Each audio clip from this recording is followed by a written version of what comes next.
श्री पेटम्मा मरियाई आणि दुर्गम्मा देवीची वार्षिक यात्रा मोठ्या उत्साहात पार पडली। हलगी ताशांच्या गजरात आणि भक्तांच्या जयघोषात काढण्यात आलेल्या मिरवणुकीला भाविकांचा मोठा प्रतिसाद मिळाला।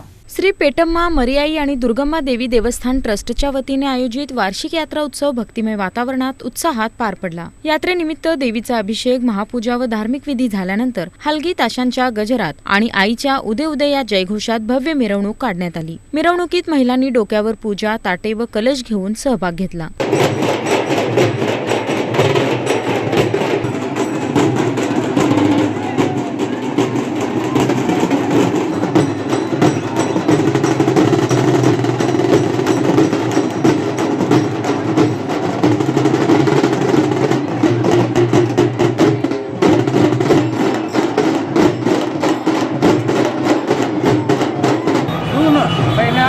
आषाढ महोत्सव देवीचे साजरा करतो।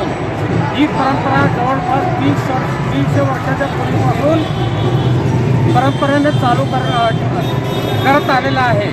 पूर्वजांनी करून ठेवलेलं आणि आता नवीन पिढी चालू ठेवलं आहे। त्या दिवशी सकाळी पहाटे 5 वाजता देवीला अभिषेक, त्याच्यानंतर 10 वाजता रेवणसिद्धेश्वर मंदिरात जाऊन इथं विहीर आहे, त्या विहिरीचं सुवासिनी 51 सुवासिनी जाऊन कळशीनं पाणी मिरवणुकीनं आणतो।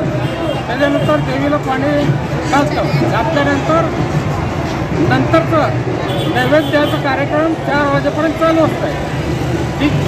दुपारी 4च्या नंतर परत मिरवणुकीने गाडा यात्रा, देवीची गाडा यात्रा सिद्धार्थ चौकात विसर्जनासाठी बाहेर काढतो। पारंपरिक आराधी, नृत्य, चापकाचे खेळ आणि भाविकांची मोठी गर्दी हे मिरवणुकीचे आकर्षण ठरले। यात्रेदरम्यान पोलिसांचा चोख बंदोबस्त ठेवण्यात आला होता। विविध धार्मिक कार्यक्रम आणि महाप्रसादानंतर यात्रेची उत्साहात सांगता झाली। यात्रा यशस्वी करण्यासाठी देवस्थान ट्रस्टचे पदाधिकारी, कार्यकर्ते व ग्रामस्थांनी परिश्रम घेतले। याबाबत जयेंद्र झपले यांनी माहिती दिली।